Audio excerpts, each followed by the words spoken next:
오늘 하나님께서 우리에게 주신 말씀은 디모데후서 3장 12절에서 17절 말씀입니다.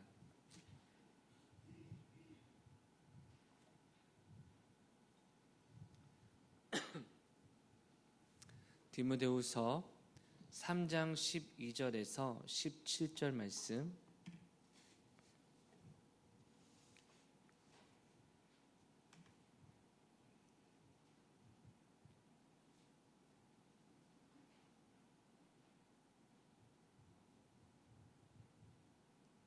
우리 말씀 합독하시겠습니다. 무릇 그리스도 예수 안에서 경건하게 살고자 하는 자는 박해를 받으리라.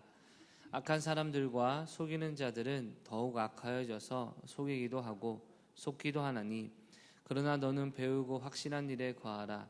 너는 내가 누구에게서 배운 것을 알며 또 어려서부터 성경을 알았나니, 성경은 능히 너로 하여금 그리스도 예수 안에 있는 믿음으로 말미암아 구원에 이르는 지혜가 있게 하느니라. 모든 성경은 하나님의 감동으로 된 것으로 교훈과 책망과 바르게 함과 의로 교육하기에 유익하니, 이는 하나님의 사람으로 온전하게 하며 모든 선한 일을 행할 능력을 갖추게 하려 함이라. 아멘. 우리 옆 사람에게 인사하겠습니다. 하나님이 당신을 사랑하십니다. 여러분, 우리는 지난 한 달 동안 이웃사랑과 또 공동체 하나됨으로 해서 말씀을 나눴는데, 여러분 어떻게 잘 실천하고 계십니까? 여러분, 감사하네요. 제가 이번 주에 제 아들과 잠깐 시간을 보냈는데, 제 아들이 뭐라고 하냐, 아빠 제가 진짜 짜증나는 거 하나 알려드릴까요? 라고 얘기하더라고요. 그래서 뭐가 했더니, 지한이가 제 말을 안 듣는데요, 엄마가 말하기를 2살 되면 말 착해질 거야 라고 했는데 2살 돼도 안 착해지고요, 3살 되면 착해질 거야 했는데 3살 돼도 안 착해지고요, 4살 되면 착해질 거야 했는데 지금까지도 안 착해요. 진짜 짜증나요 라고 얘기하는 겁니다. 여러분, 그래서 제가 그랬습니다. 그럼 너는 언제부터 착했어? 얘기하니까요, 한참 망설이다가 저는 원래 착해요 이렇게 얘기를 하더라고요. 여러분, 그 내용을 들으면서 아이고, 2부 예배 설교 좀 들어야겠다라고 생각이 들었습니다. 여러분, 어쩌면 공동체를 보는 우리의 마음일 수도 있을 것 같다는 생각이 듭니다. 저 사람은 언제 착해질까? 우리 셀 가족 언제 착해질까? 여러분, 주님 오실 때까지 안 착해집니다. 여러분, 우리가 변해야 되는 것이 성장인 줄 믿습니다. 여러분, 동생이 형이나 언니나 누나나 오빠의 말을 잘 듣는 일이 생깁니까? 안 생깁니까?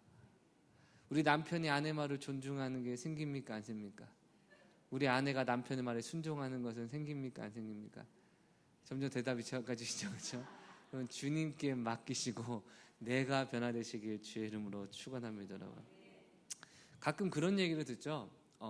유럽에 여행을 갈 때는 여러분, 소매치기 조심하라 라는 이야기를 듣고요, 또는 뭐 어디를 가면 물 마시는 걸 조심히 하라, 어디 가면 사기꾼을 조심해라, 이런저런 얘기를 합니다. 저도 예전에 성지순례를 몇 년 전에, 10년이 훨씬 넘었네요. 성지순례 가는데 시내산에 이제 올라가기 전에 제 가이드가 그러더라고요. 낙타를 타고 올라가실 분은 낙타를 타고 올라가시는데, 이 낙타를 태우는 이 사람들, 현지인들이 그렇게 사기를 잘 치니까 절대 확인하고 돈을 지불하고 이왕이면 내릴 때 지불해라 라고 이야기를 하더라고요. 여러분, 이해 가시죠? 먼저 지불하고 이제 올라가면, 낙타 여러분 실제 타보면요, 사람 키만큼 이제 우리가 그 위에 올라갑니다. 그러니까 낙타가 고개를 숙이지 않으면, 무릎을 꿇지 않으면 못 내리는 겁니다. 여러분, 그래서 그 말을 듣고 저도 이제 절대 속지 말아야겠다 라고 하고 여러분 낙타를 탔는데, 저한테 낙타의 추억은 참 무서운 추억이었습니다. 왜냐하면 새벽에 올라가는데요, 뭐라고 현지인들이 얘기하냐, 낙타가 어둠 가운데 잘 가니까 불을 켜지 말라고 합니다. 핸드폰 플래시나 이런 거 켜면 낙타가 놀래는데, 여기 올라가는 길 여러분, 이쪽 완전 낭떠러지입니다. 여러분, 낭떠러지. 그러니까 이렇게 올라가는데, 문제는요, 다른 낙타들은 주인이 끈을 잡고 가는데 저는 맨 왼쪽, 즉 낭떠러지 근처에 낙타를 탔는데 끈을 안 잡고 그냥 가는 겁니다. 여러분, 낙타가요 혼자 걸어가는 거예요. 여러분, 그러니까 얘가 점점 왼쪽으로 가면 제가 놀래가지고 말을 해야 되지 않습니까? 오른쪽으로 가야 된다 하니까 제가 현진한테 라이트 하면 no right. 무슨 말인지 아십니까? 나는 오른쪽으로 얘기하는데 불 켜면 안 돼 얘기하는 겁니다. 그래서 계속 진짜 올라가는 내내 여러분 정말 이제 떨어져 죽을 수 있겠다. 여러분 이왕이면 전도사가 죽어도 숨겨다 죽어야지. 시내선 올라가다가 낙타에서 굴러 떨어져 죽었다 이러면 너무 비참하지 않습니까? 막 하는 과정 가운데 여러분 간신히 올라가서 어쨌든 내릴 타이밍이 됐는데 아니나 다를까 원래는 $5 정도 됐는데 갑자기 $8를 하는 겁니다, 여러분. 아니 5달러를 하니까 여러분 본체만 차는 겁니다, 여러분. 이제 왜 그러죠? 안 내려주면 못 내리니까요. 그래서 오케이 일단 다운 이랬습니다, 여러분. 그러니까 제 말은 오케이는 뭐냐면 너의 $8 내가 들어줬다는 게 아니라 무슨 말 한지를 알았다 라는 뉘앙스로 오케이에서 내려줘서 저는 $5 주고 여러분 그냥 도망쳤습니다, 여러분. 막 뭐라 하더라고요. 근데 걔도 저랑 말이 안 통하고 저도 걔랑 말이 안 통하니 그냥 왔던 원래 약속한 금액만 지불했는데 여러분 우리도 인생을 살면서 아무런 걱정 없이 지나갈 때 뭔가 준비하면 좋겠어요 라고 말하는 것과 정말 이 부분은 조심하니까 이거 미리 준비하셔야 됩니다 라고 말을 들을 때 이 마음가짐이 다르지 않겠습니까? 배를 타고 놀러 가는데 멀미 있는 사람에게 멀미가 들기 쉬운 사람한테 멀미 방지약 키미테를 가지고 가세요 라는 말을 들었을 때 멀미에 상관없는 사람은 여러분 그냥 갈 것이고 멀미를 진짜 조심해야 될 사람은 약을 챙기겠죠, 여러분. 마찬가지로 하나님께서 우리에게 자 이것이 너희에게 필요하다 이것을 꼭 붙들어라 라고 말하는 말씀도 참 중요한데 만약에 그 말씀이 그렇지 않으면 정말 큰일 나니까 정말 위험한 상황이니까 준비해라 라고 말씀을 하셨다면 여러분 우리는 더욱더 마음에 새겨야 될 줄 믿습니다, 여러분. 오늘 말씀을 보시면 예수님께서 사도 바울을 통해서 12절과 13절의 말씀을 통해 말세를 다다르는 저와 여러분의 영적 상황에 대해서 미리 말씀하고 계십니다, 여러분. 가끔 어른들이 그런 말씀하시죠. 아이고 참 말세다 말세. 야 말세야. 이 말의 의미는 어떤 의미입니까? 정말 마지막 때가 돼서 너무 좋다라는 의미보다는 이렇게 이상하고 잘못되고 문제 있는 걸 보니까 진짜 세상이 끝날라나 보다 라는 의미로 말하는 줄 믿습니다, 여러분. 근데 이 말세를 성경도 어떻게 얘기하냐? 정말 신앙 지키기 힘들고 믿음 지키기 힘든 때라고 이야기를 하고 있는 것이죠. 저와 여러분은 성경 역사상 가장 말세에 살고 있는 사람들인 줄 믿습니다, 여러분. 그럼 우리에게 주시는 주님의 경고는 무엇일까요? 12절과 13절입니다. 무릇 그리스도 예수 안에서 경건하게 살고자 하는 자는 박해를 받으리라. 악한 사람들과 속이는 자들은 더욱 악하여져서 속이기도 하고 속기도 하나니. 아멘. 말세 때 그리스도인들에게 사도 바울이 예수님의 말씀을 전하는 게 무엇입니까? 그리스도 예수 안에서 경건하게 살고자 하는 사람, 다시 말해 하나님을 기쁘게 하는 삶을 살고 싶다라고 마음을 먹고 노력하는 자에게는 뭐가 시작된다는 겁니까? 박해가 시작된다라고 이야기하고 있습니다, 여러분. 이 말은요, 적당히 타협하고 적당히 좋게 신앙생활 하는 사람에게 해당되지 않는 말임과 동시에 그들은 여러분 사실 박해보다는 편안한 종교적인 화합을 이루는 것을 여러분 기억하셔야 됩니다. 지금 우리나라는 아직 그리스도인이라는 사실 하나로 핍박을 당하거나 손해보는 일은 명시적으로는 존재하지 않습니다만 지금 이 2024년에도 전 세계 가운데 곳곳에는요 예수를 믿는다는 사실 하나로 직장에서 쫓겨나고 취업을 하지 못하고 가족들에게 왕따 당하고 심지어 죽임당하는 일이 지금 이 순간에 실시간으로 벌어지고 있습니다, 여러분. 우리나라 위쪽에 있는 북한을 보면 여러분 전 세계에서 기독교 핍박이 가장 심한 나라로서 예수님을 믿는다는 사실 하나로 죽임을 당하는 시대 우리가 지금 살고 있지 않습니까, 여러분? 그러나 우리가 아직 이런 명시적인 핍박이 없다 할지라도 예수님의 말씀의 진리와 가치관을 내 삶에 적용하고 주변 사람들에게 선포하고 공식화하는 순간부터 여러분 아마 많이들 느끼시겠지만 알지 못한 압박과 실제적인 핍박이 이루어지는 것을 여러분 기억하실 겁니다, 여러분. 회사에서 술 마셔야 된다 할 때 저는 그리스도인이라 술 마시지 않습니다라고 하면 여러분 여러 가지 불이익을 당하게 되고요. 오늘 회식이다라고 하는데 저는 회식 참석 못합니다. 왜요? 저는 오늘 금요일에 가야 되고 수요일에 가야 되기 때문입니다 라고 말하는 것으로 여러분 엄청난 핍박을 당하는 것이 오늘날의 현실입니다. 그래서 핍박이 막 당하게 되면 여러분 사람은 누구나 둘 중 하나를 선택합니다. 핍박을 이길 수 있는 믿음으로 핍박당함에도 불구하고 하나님의 은혜를 선택하거나 아니면 핍박을 당하지 않는 범위 내에서 적당한 수준의 신앙생활을 선택하기 마련입니다. 핍박을 피하는 것은 제가 말하는 신앙인의 모습이 아니니까 언급하지 않겠지만 여러분 그럴 때 내가 지금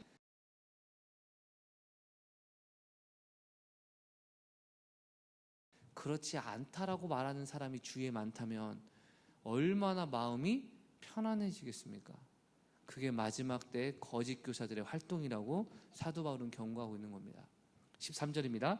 악한 사람들과 속이는 자들은 더욱 악하여져서 속이기도 하고 속기도 하나니. 아멘. 악한 사람이요, 언어를 보면 더욱 악하였다는 말이 더욱더 발전되고 성장하고 진부를 이루었다는 표현입니다. 여러분 예수 안에서 믿음이 성장하는 것도요 점점 진부하고 발전해지지만 주님의 은혜를 떠나서 죄를 짓는 것도요 점점 발전하고 진부하여서 처음에는 남에게 걸리게 서투르게 죄짓던 사람이 점점 남에게 들키지 않게 죄짓고 나중에 남을 완전히 속일 수 있는 안전한 자리까지 죄짓는 죄가 발전하는 모습 여러분 얼마든지 가능하다는 걸 기억하셔야 됩니다. 한 15년 전 20년만 하더라도 여러분 보이스피싱은요 죄송합니다만 그 당시 사람들에게 아니 왜 그런 거에 걸려? 야 그런 것은 네가 속지 말아야지 이런 일이 많았습니다. 그래서 실제로 총각한테 전화해가지고 네 딸을 잡고 있다 뭐 네 아내를 잡고 있다 이러면요 야 차라리 잡힐 아내라도 있으면 좋겠다. 이게 여러분 예전에 보이스피싱인데 이게 계속해서 여러분 고도화되고 발전되니까 요즘은요 뭐라고 하냐 보이스피싱 너도 걸리면 반드시 걸려. 남들 말할 게 없어. 누구나 여기서 자신 못해 라고 할 만큼 여러분 엄청나게 발전되고 고도화된 게 이 범죄의 발전입니다. 여러분 마찬가지로 사단이 저와 여러분을 유혹하고 핍박하는 이 유혹과 잘못된 것과 거짓됨과 속임이요 얼마나 강렬하고 더 세졌는지 저와 여러분 다 알고 계시지 않습니까? 제가 청소년 때의 죄의 유혹과 요즘의 청소년 때의 죄의 유혹은 여러분 수준이 다르고 미혹이 다르고 여건이 다릅니다. 여러분 사랑하는 성도 여러분 죄는 더욱더 발전하여 저와 여러분을 삼키려고 노리고 있음을 기억하셔야 됩니다. 여러분 베드로 사도도 이야기하죠. 사단이 우는 사자처럼 삼킬 자를 찾아서 울부짖고 돌아다닌다고 말하고 있습니다. 여러분 그렇다면 한번 정리해 볼까요?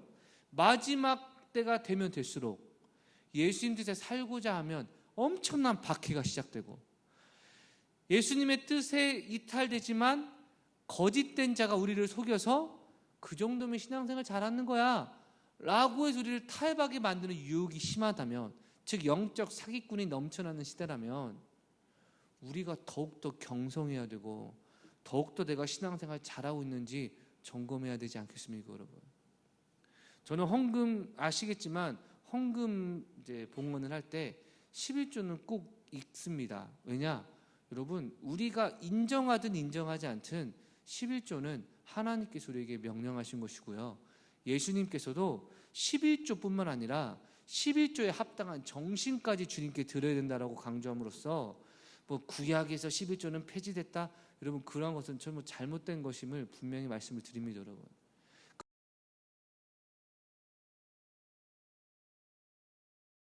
그런 문제라는 거 부정할 수 없습니다. 여러분 어찌됐건 이 11조를 드릴 때 우리 교회는 11조를 드려야 된다고 가르치고 있습니다. 맞습니까 여러분?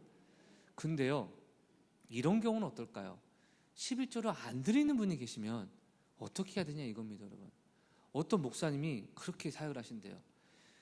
교회 장로님들의 명부를 딱 보시면서 큰 교회인가 봐요. 여러분 큰 교회인데 장로님 명부를 딱 보시면서 전화를 겁니다. 장로님 요새 회사가 망했습니까? 아니요 회사 안 망하고 잘 영업되고 있습니다. 그 혹시 이번 달 월급이 안 나왔나요? 아니요, 목사님, 안전하고 잘 나옵니다. 근데 왜 11조 안 내십니까? 왜 하나님 거 도둑질해요? 빨리 갖고 와. 그러면 전화를 끊는다는 겁니다, 여러분. 무시무시한 목사님 있습니다, 여러분. 삐쩍 말라가지고 엄청 무시무시한.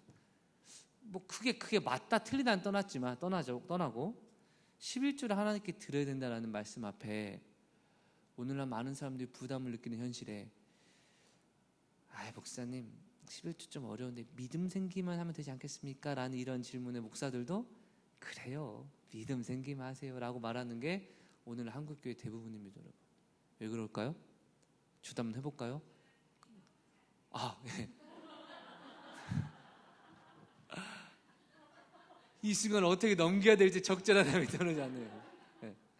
여러분, 저도 한번 해본다면 어떻게 될까요? 난리 날 겁니다. 저도 막 갖고 오세요, 갖고 와주실래요? 막 이러시고 이러고, 여러분도 막 어렵겠죠, 여러분. 문제는 여러분, 하나님의 진리가 우리에게 선포되는데 문제는 무엇이냐? 주변에 악한 사람들과 속이는 사람들이 우리의 마음을 속인다는 겁니다. 괜찮아, 그런 거 안 해도 돼. 주일 예배만 들어도 뭐 수요예배, 금요예배 드려야만 천국 가? 그냥 셀모임만 안 해도 돼. 헌금 안 해도 돼. 이거 순종할 필요 없어. 용납할 필요 없어. 여러분, 이런 거짓 교사들이 우리를 속이고 자기들 스스로도 속아서 말세 때 우리 영혼을 도둑질한다는 겁니다, 여러분. 이럴 때 무엇으로 극복하시겠냐 이겁니다, 여러분. 저와 여러분이 하나님의 말씀을 알고 있기에 말씀대로 살아야 될 줄 믿습니다, 여러분. 근데요, 잘 생각해 보면 말씀을 붙들고 사는 사람과 말씀을 기억하여 나의 상황과 여건에 맞춰서 말씀을 적용한 나의 신념과 나의 확신을 붙들고 살아가는 사람이 더 많습니다. 어떻게 구분하는지 아십니까? 못하는 부분을 말씀을 한번 가르쳐 주시면 정답이 딱 나옵니다. 예를 들어 기도하면 은혜 받습니다. 할렐루야. 첫사랑이 식어지고 문제가 생기면 기도하여 응답 받습니다. 맞습니까? 할렐루야. 예. 하나님의 말씀을 실제로 붙드는 사람은요, 요새 막 힘들고 어려워서 내가 너무 힘들다 할 때, 집사님 기도하면 응답 받으세요. 받는 거 알잖아요. 기도하십시오. 그럼 어떻게 하는지 아십니까? 맞네요, 내가 기도해야 되는데 기도하러 갑니다. 근데 기도하면 회복된다, 기도하면 해결된다는 걸 말씀을 들어서 지식만 가지고 있는 사람은요, 문제 가운데 기도하자면 누가 그거 모릅니까? 기도해도 안 되던데, 기도하면 되는 거 아는데 실제는 달라요, 이런 얘기를 합니다. 목회자들도 여러분, 목회자 될 때 하나님의 말씀이 우리를 위한 진리고 목회의 진리고 목회의 전부다라고 말하고 시작하다가 여러분, 성도님들 가운데 아니면 목회자 사역 가운데 개인적으로 어려운 일이 있을 때, 목사님 낙심 왜 하십니까? 기도하십시오 하면요, 말씀 듣는 사람은 그렇지, 내가 기도해야 되지. 목사님 말씀으로 위로받으세요. 그렇지, 내가 말씀으로 위로받아야 되지 라고 말하지만, 어떤 목회자들은요, 목사님 그건 아니잖아요, 말씀이 그건 아니잖아요. 말씀이 맞는데 목회 현장은 다릅니다. 이론과 실제는 다릅니다. 이런 말이 왜 튀어나오는지 아십니까? 말씀대로 안 믿기 때문입니다, 여러분. 저는 요새 유튜브가 너무나 많이 활성화됐잖아요. 우리 어르신들도 유튜브 자주 보시죠? 예. 유튜브 보는 게 나쁜 건 아닙니다만 경계할 건 하나 있습니다. 여러분, 가짜 뉴스가 너무나 많고요, 검증되지 않은 뉴스가 너무나 많습니다, 여러분. 유튜브에서 봤는데 이렇게 됩니다 라고 보통 얘기 안 하죠. 이거는 그거야 라고 우리가 보통 들은 얘기를 하죠, 그렇죠? 근데 여러분, 저도 가끔 답답한 게 아닌데 진짜처럼 말하는 사람들이 종종 있습니다. 또 그거 어디서 들었어 물어보면요, 유튜브에서 누가 그러던데요, 누가 그러던데요. 지식은 많아지고 정보는 많은데 그 깊이가 너무나 얕아져서, 예전에는 어떤 말 한마디 하려면 정말 깊이 연구하고 묵상하고 확실하고 체험을 한 사람들이 한마디 한마디 시작을 했는데, 요새는요 아무것도 하지 않은 사람이 듣기만 하고 마치 내가 아는 것처럼 속는 경우가 너무나 많다는 겁니다, 여러분. 한번 예를 들어볼까요? 아까 말했죠. 환난과 시험 가운데 기도하십시오라는 말을 여러분 목사가 선포합니다. 그럼 듣는 성도들 마음에 전부 충격을 받습니다. 그리고 사람들 대부분 어떤 생각을 할까요? 반신반의할 겁니다. 진짜 기도하면 응답이 돼? 진짜 기도하면 내 문제 해결돼? 그러면서 여러분 사람이 두 부류로 나뉩니다. 한쪽은요, 진짜 기도해보는 사람들이 생깁니다. 되나 안 되나 한번 해보자. 다른 한쪽은요, 그래 기도하면 되겠지. 그런데 이 일은 아직 내가 기도할 여건과 상황이 안 되니까, 아직 환경이 안 바뀌었으니까 상황이 좋아지면 기도해야겠다. 여러분, 그 상황을 바꾸기 위해 기도해야 될 줄 믿습니다. 여러분. 근데 오랜 시간 흐르면 어떤 일이 벌어지냐, 기도하기 시작한 사람들 가운데 여러분 일부는 실패합니다. 정말 열심히 기도했는데 하나님 은혜를 경험하지 못하면 그들의 마음에 어떤 마음이 생기냐, 목사님이 기도하면 응답된다는 말은 거짓말이야, 나는 저거 믿지 않아 라는 반감이 생기고요.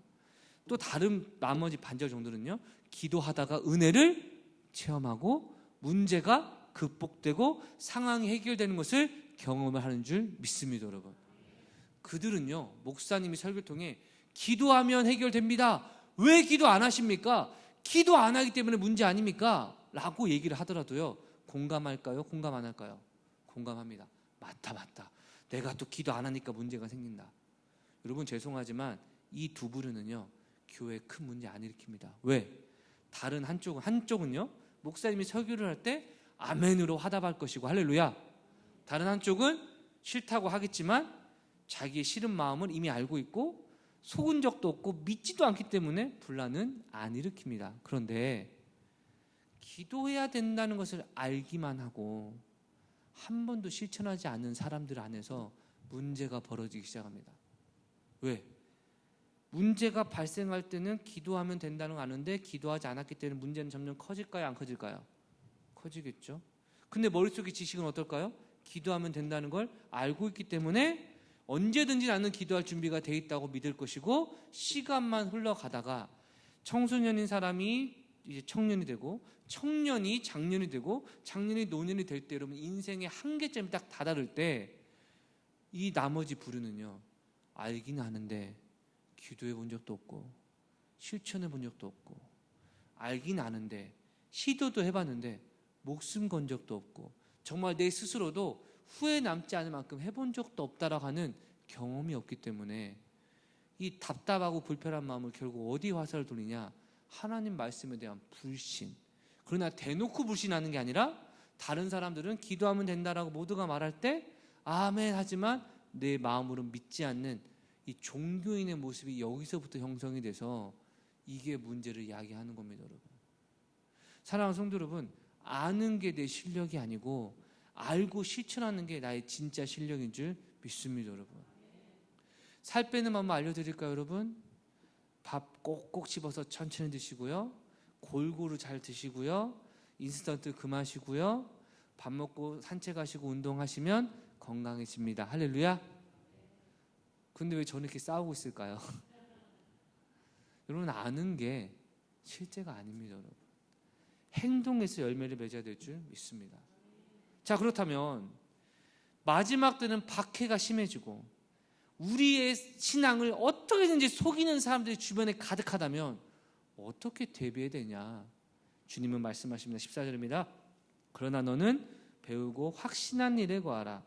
너는 내가 누구에게서 배운 것을 알며 또 어려서부터 성경을 알았나니 성경은 능히 너로 하여금 그리스도 예수 안에 있는 믿음으로 말미암아 구원에 이르는 지혜가 있게 하느니라. 아멘. 여러분, 성경이 진리인 줄 믿습니다. 마지막 때가 될수록 여러분, 말씀대로 살면 박해가 어마어마하게 심해서 이게 맞나? 이게 맞나? 라는 생각으로 유혹이 찾아오고요. 또는 거짓 선지자들이 아이고 그렇게까지 할 필요 없어, 이렇게도 신앙생활 할 수 있어 라고 속임으로써 우리의 믿음을 파산나게 하니 말씀만 붙들으라고 성경은 얘기하고 있는 겁니다. 여러분, 근데 이 씨 뿌리는 비유가 오늘 말씀을 연결시켜 설명하고 이해시킬 수 있습니다. 여러분, 씨 뿌리는 비유 기억하십니까? 4가지 밭에 떨어지는데요, 씨가 무엇이죠? 복음의 말씀, 생명의 말씀인 줄 믿습니다. 씨가 뿌려졌을 때 여러분, 길가는 어떻게 되죠? 바로 새가 먹어버려서 말씀이 뿌리를 내리지 못하고 끝나버립니다. 그런데 돌밭은 어떤가요? 말씀이 씨를 뿌리를 내립니다. 자라납니다. 그런데 뭐가 시작이 되죠? 뿌리가 깊지 않아서 말라 죽습니다. 여러분, 예수님이 이것에서 뭐라고 말씀하십니까? 말씀을 기쁨으로 받으나 오늘 12절 말씀처럼 그로 인해 박해를 당할 때 견디지 못하고 돌아가는 자라 말씀하십니다. 여러분, 말세 때 경고의 내용이죠. 두 번째, 그 박해를 이겨낸 씨가 있습니다. 무엇입니까? 가시밭에 떨어지는 밭입니다. 가시밭은 어떻습니까? 씨가 또 자랍니다. 기쁨으로 성장을 합니다. 그런데 가시가 그 나무의 기운을 막아서 죽이게 되어 결국 열매를 맺지 못한다고 하는데, 예수님 뭐라고 하십니까?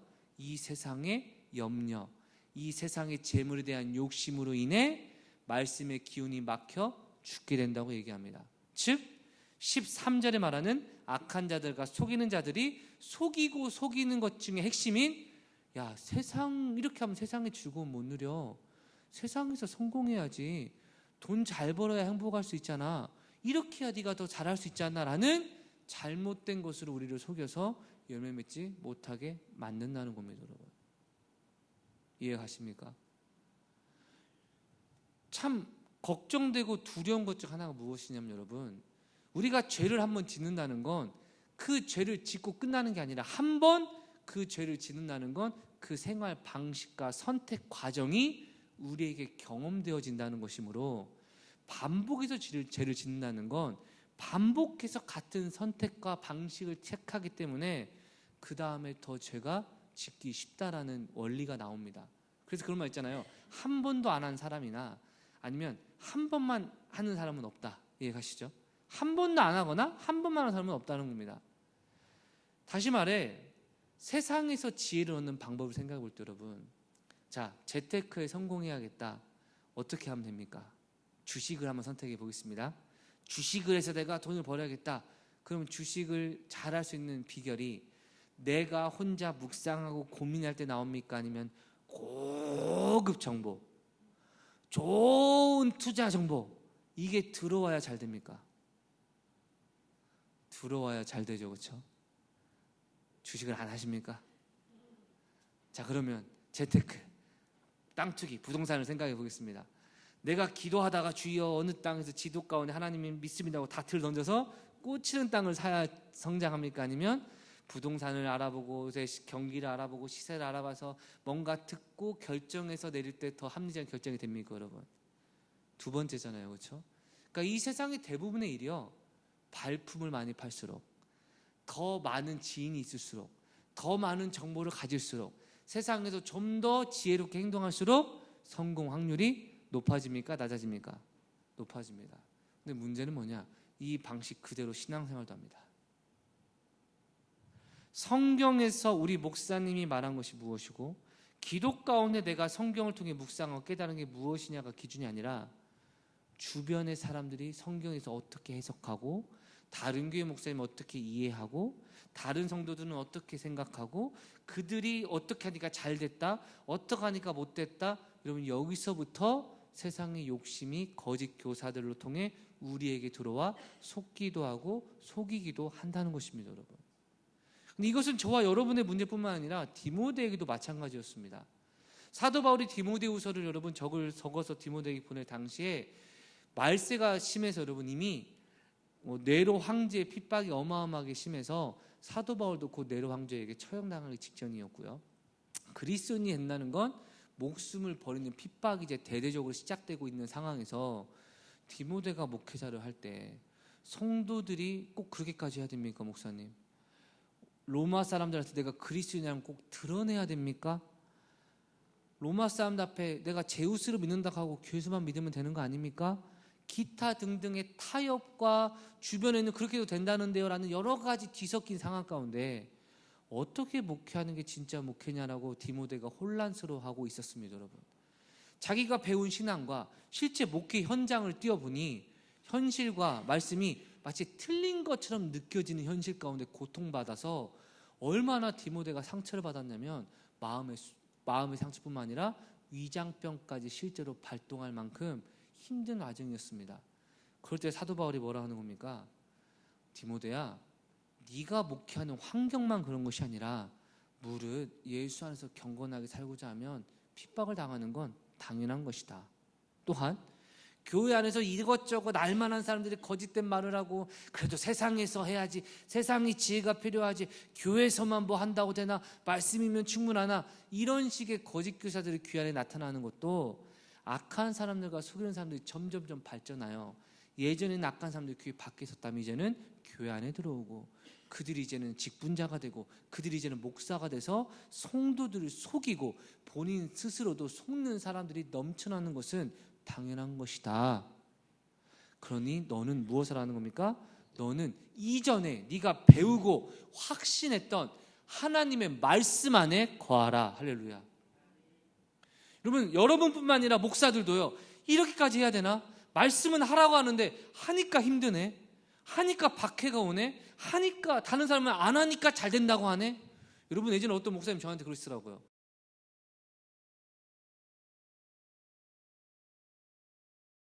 만약에 성도들 가운데 아내가 예수 믿고 남편이 교회 안 나오면 강 목사는 뭐라고 말하지? 이렇게 말하지? 빨리 남편 전도하시라고 말하지? 강 목사, 그렇게 하는 거 아니야. 그냥 인정해주고 존중해줘.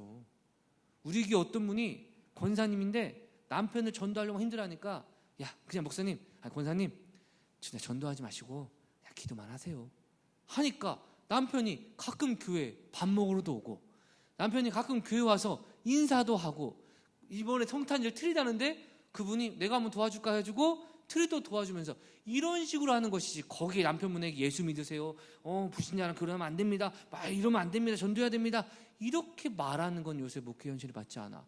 그러니까 힘들지. 실제 들었던 말씀입니다, 여러분. 제가 존경하는 분에게 그 말 듣고 한동안 헷갈렸습니다.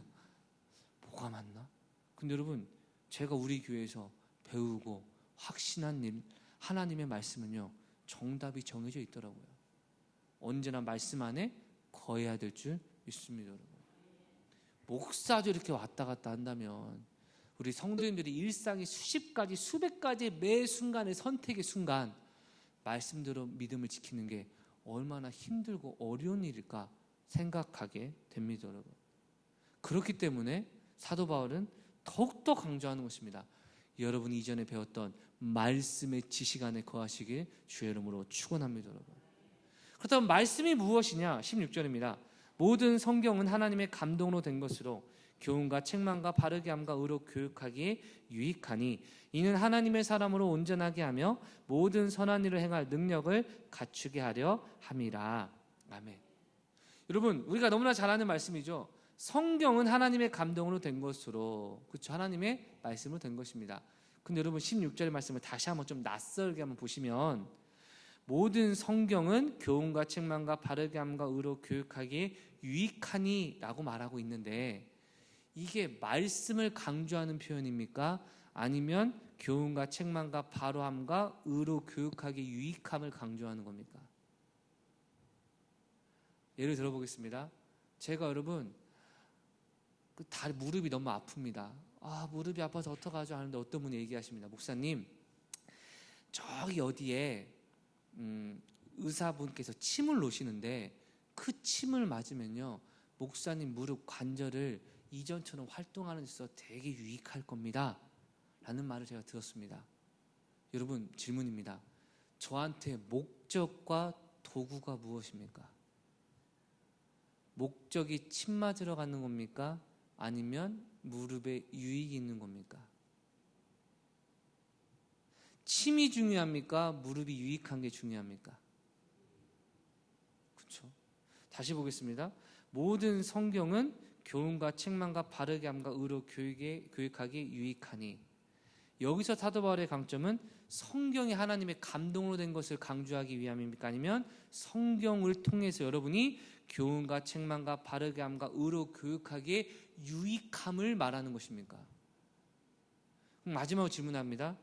이 16절 말씀을 읽으면서, 그래, 성경은 하나님의 감동으로 된 것이지 라고 은혜를 깨닫는 게 중요합니까? 아니면 내가 말세 때 박해당하면서도 미혹되지 않기 위해서는 교훈이 필요하구나.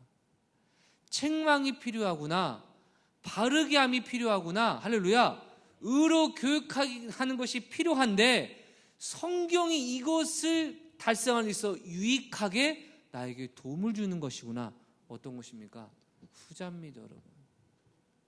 성경을 폄하한 게 아닙니다. 성경은 완전한 성경이 하나님 말씀인 줄 믿습니다. 그러나 성경 그 자체가 우리에게 유익하지 않다는 겁니다. 상당히 오해될 수 있는 말이라 다시 설명드립니다. 어떤 분은 성경책을요 진짜 유익하다고 얘기합니다. 왜요? 싸움할 때 이거 들고 나면 든든해요. 어떤 분은 얘기합니다. 성경책 너무 유익합니다. 왜요? 불면증 있을 때 베개를 잡으면 진짜 유익해요. 여러분, 성경은 그런 유익이 아닙니다. 성경을 읽어서 하나님의 교훈을 받고 하나님의 책망을 받고 하나님의 뜻대로 잘못된 삶을 바르게 하고 바르게 한 삶을 계속해서 의로운 삶으로 살아갈 수 있도록 훈련시키는 교육이 유지되기에 유익한 것인 줄 믿습니다, 여러분. 그럼 이런 사람 있지 않겠습니까? 저는 성경을 늘 읽습니다. 성경을 통해 은혜 받습니다. 라고 말하면서도 성경의 교훈을 받지 않고 자기 생각대로 살고 성경으로 책망받은 적도 없고 성경으로 내 삶을 바꾸는 바르게 함의 역사가 없고 바르게 유지된 삶이 계속해서 유지되도록 훈련받는 삶이 없다면 그 사람에게 성경은 무슨 의미냐 이겁니다. 바리새인들, 서기관들, 율법사들이 바로 이런 자들이었습니다. 말씀이면 기가 막히게 알고 누가 무슨 말인지를 정확히 알고 마음의 위로도 받고 뭐 다 있겠지만 예수님의 교훈을 받았습니까? 예수님이 책망하시는 거 들었습니까? 예수님이 바르게 하라는 순종, 회개하라 말을 들었습니까? 주님의 말씀에 훈련받았습니까? 어느 것도 하지 않았기에 결국 그들은 구원받지 못했던 것입니다, 여러분. 말세 때 중요한 건 말씀을 통해 교훈과 책망과 바르게 함과 의로 교육함을 받는 것인 줄 믿습니다, 여러분. 그럼 교훈이 무엇이냐? 진리의 내용으로 가르쳐 주시는 겁니다. 거짓 교사들이 이래도 돼, 저래도 돼. 아니야! 하나님 말씀은 이렇다. 할렐루야. 두 번째, 책망입니다. 여러분, 책망과 바르게 함이 합해진 게 회개입니다. 자, 우리 부모님들 자녀가 못된 짓 하면 뭐라 하십니까? 두 가지 얘기할 겁니다. 야, 너 왜 태도가 그래? 책망이 들어가죠, 그렇죠? 두 번째, 앞으로도 그러지 마, 알았어? 그리고 행동을 교정하는 것, 두 개가 같이 들어가죠, 그렇죠? 여러분, 책망이 더 중요합니까? 바르게 함이 중요합니까? 바르게 함이 더 중요합니다. 그래서 사도 바울은 얘기합니다. 잘못한 사람 있어요? 공개적으로 책망하십시오. 그러면 나머지 사람들이 두려워서 바르게 할 겁니다. 초대교회 때는 뭐가 더 중요했다는 겁니까? 책망보다 바르게 함이 목적이었다는 것이죠. 근데 오늘 한국교회 어떻습니까? 바르게 함보다는 책망이 더 중요합니다. 왜? 책망받아서 기분 나쁘는 걸 바르게 하는 것보다 더 소중히 여깁니다. 누가 나한테 책망을 하면 기분 나쁘게 나한테 말했다만 보이지 왜 저렇게까지 말해서 내가 뭐를 바르게 해야 될까를 생각하지 않는 세대가 되어가고 있습니다, 여러분. 우리는 책망도 받을 줄 알고, 할렐루야, 바르게 함도 인정해서 내 삶을 고쳐야 될 줄 믿습니다, 여러분. 마지막 하나가 무엇입니까? 바르게 한 삶을 계속해서 유지할 수 있도록, 계속해서 지킬 수 있도록 의로 교육받는데 목사의 말이 아닌, 목사의 사상이 아닌, 셀리더의 생각과 경험이 아닌 하나님의 말씀으로 우리를 교육해서 훈련시키는 것, 이게 바로 사도 바울이 말세를 살 수 있는 성경 우리에게 주는 유익으로 말하고 있는 겁니다, 여러분. 말씀 마무리해 볼까요? 교훈, 책망, 바르게 함, 의로 교육하는 것, 어디서 많이 들어본 것 같지 않습니까? 예수를 알지 못해서 진리를 모르는 한 사람이 말씀으로 교훈을 받아 예수님이 하나님의 아들임을 믿게 됩니다. 말씀으로 예수님께 깨달음 받아 자신의 죄악된 삶의 책망을 받아 철저하게 자복하고 회개합니다. 이 사람이 말씀으로 교훈을 말씀으로 지도를 받아 잘못된 삶을 바르게 붙잡습니다. 말씀으로 바르게 붙잡은 삶을 평생 제자되어 가르치고 지키게 하고 분부한 모든 것을 지키게 하는 삶을 통하여 자기 삶을 훈련하여 유지시킵니다.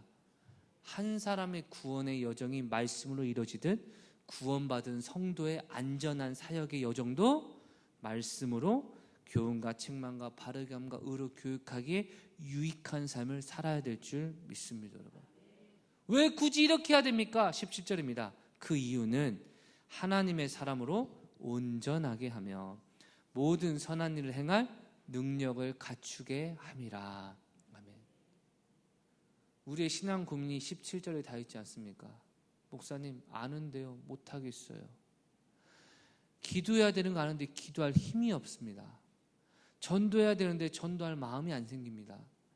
하나님을 의지해야 되는데 물질의 마음이 녹아가지고 무너져서 마음을 종잡을 수가 없습니다. 주님은 오늘 말씀을 통해 우리에게 가르쳐 주십니다. 하나님의 사람으로 온전하게 되고 선한 일을 행할 능력을 갖춰야 되는데, 그 능력은 말씀을 개인적으로 읽는 수준 차원이 아니라 성경으로 교훈과 책망과 바르게 함과 의로 교육함을 받아야 한다는 것이죠. 여기까지만 하면 좋을 것 같은데 그래도 생각난 김에 하나만 더 하겠습니다. 그러면 16절에 한번 읽어볼까요? 모든 성령은 하나님의 감동으로 된 것으로. 이걸 왜 넣었을까요? 우리는 보통 이 구절을요, 이단과 논쟁할 때 성경은 하나님께서 기록하셨어, 사람이 기록한 게 아니야 라는 교리적으로 많이 활용을 하는데, 여러분, 사도 바울은 이미 성도, 이미 목회자인 디모데에게 이 서신을 보낼 때 모든 성경은 하나님의 감동으로 된 것이란 말을 왜 했을까요? 그것은요, 그가 데살로니가 교회 성도들에게 했던 서신을 볼 때 이해가 됩니다. 사도 바울이 데살로니가 성도들에게 이렇게 얘기합니다. 너희는 우리가 전하는 설교나 말씀을 사람의 말로 받지 않고 하나님의 말씀으로 받는데 이것이 옳도다, 복되도다. 무슨 말입니까? 성도님들, 이거는 여러분이 선택하실 일인데요, 누가 나를 말씀으로 교훈하고 책망하고 바르게 함과 의로 교육을 합니까? 영적 지도자들입니다. 영적 지도자가 말씀을 할 때 우리 안에 사단이 어떻게 방해한지 아십니까? 자기도 사람이면서 누구를 가르쳐? 자기도 왜 나를 책망해? 왜 나한테 뭐라고 그래? 내 형편 알면 그런 말 할 수 있어? 메신저를 공격합니다. 여러분, 대부분 목사님을 공격할 때, 셀리더를 공격할 때 목사님의 그 말씀이 잘못됐다라고 하는 거 들어본 적 있으십니까? 목사님은 그렇게 살면서, 목사님은 이러면서 저러면서 이런 메시지가 불만이면 메신저를 공격하는데, 사도 바울이 그걸 이미 알고 뭘 얘기하는 겁니까? 성경으로 교훈과 책망과 바르게 함과 의로 교육함으로 사역해야 된다, 디모데야. 그러나 너 분명히 알 것은 네 생각이 아닌 성경은 하나님의 감동인 하나님 말씀이니 담대하게 전하고 하나님 말씀에 순종하라 명하고, 성도들이 이 편지를 봤을 때 성경으로 가르치는 거라면 하나님의 뜻이니까 순종해야지. 아멘. 그럼 이게 전부인 줄 믿습니다, 여러분. 오늘 예배 끝나고 아마 장로 안수 집사의 권사에 모이실 텐데, 여러분, 어떤 안건에 대해서 제가 이야기할 텐데, 여러분, 아마 설교하든 말하지 않을 겁니다. 왜냐하면 설교는 정답이 분명합니다, 여러분. 그런데 그 외에 목회적인 실제적인 부분은 좋은 것도 있고 안 좋은 것도 있고, 모든 사람이 다 예스하기 어려운 부분이 있습니까, 없습니까? 있습니다, 여러분. 그래서 우리가 의견을 조율해가는 과정이 필요하죠. 그러나 역으로 하나님의 말씀은 여러분 순종해야 될 줄 믿습니다, 여러분. 하나님 말씀으로 교훈 받으십니까? 하나님 말씀으로 책망 듣고 계십니까? 그 책망으로 말미암아 바르게 함으로 변화되고 있으시고, 그 바르게 한 삶이 계속해서 유지될 수 있는 훈련의 자리에 나아가실 수 있도록 이번 주부터 리딩 지저스가 다시 시작이 됩니다. 이제 센스 있는 분은 진작 아셨겠지만 오늘 설교 리딩 지저스를 위한 말씀을 꼭 읽으시고 말씀을 꼭 묵상하시고, 읽는 것에 그치는 게 아니라 교훈도 받고 책망도 받고 바르게 하기도 하시고 의로 교육하는 삶을 통하여서 모든 선한 일을 행할 능력이 정교인 성경 읽기를 통해 열매 맺으시길 주의 이름으로 축원합니다. 기도하겠습니다. 하나님, 이 시간 우리의 삶 가운데 하늘의 은혜와 능력으로 인도하여 주시옵소서. 여전히 우리는 연약하고 부족하지만 하나님의 말씀을 의지하며 나아갑니다. 주님, 이 시간 예수 그리스도의 보혈과 예수 그리스도의 능력으로 우리를 새롭게 하여 주시고 내 신념과 내 경험과 내 생각이 아닌 내가 배우고 확신한 그 말씀 안에 거하게 하여 주시옵소서. 리딩제에서 성경 읽기를 통하여서 다시금 말씀으로 돌아가게 하여 주시고 내 생각 내려놓고 주님 말씀을 붙들어 하나님의 뜻 가운데 선한 열매와 능력을 갖추게 하여 주시옵소서. 우리 기도하겠습니다. 하나님 아버지, 우리의 삶으로 우리 인생을 개척하고 우리의 생각과 우리의 판단으로 인생을 경영하지만 우리가 어찌할 수 없는 삶의 문제를 맞이하게 될 때 다시 복음 앞에, 다시 주님 앞에, 다시 예배와 기도의 자리 밖에 나아갈 수 없음을 고백합니다. 믿음으로 주님을 누리게 하여 주시고 삶의 변화와 경험을 체험하게 하여 주시고 십자가 은혜와 사랑과 능력으로 나아갈 수 있도록 아버지 시간 역사하여 주시옵소서. 하나님, 참된 겸손은 내 생각을 주장하기 전에 하나님의 말씀이 진리란 사실을 깨달아 내 환경도, 내 여건도, 내 경험도, 내 감정도 말씀 앞에 아무것도 아닌 것으로 여겨 오직 주님 말씀 내 삶 가운데 이루어지기 원하는 마리아 같은 겸손과 충성인 줄 믿습니다. 우리 안에 말씀 앞에 겸손하게 하사 주님의 뜻 우리의 삶 가운데 온전히 이루어지게 하여 주시옵소서. 역사하신 주님 감사하며 예수님의 이름으로 기도드렸습니다. 아멘. 이제는 우리 구주 예수 그리스도의 은혜와 하나님의 무한하신 사랑과 성령님의 교통하심의 은총이 하나님의 말씀으로 교훈과 책망과 바르게 함과 의로 교육함의 유익을 매 순간 누리며 선한 능력을 행하는 천성의 모든 가족이 되기로 결단하는 천성의 모든 가족 삶 가운데 이제부터 영원토록 함께 있을지어다. 아멘.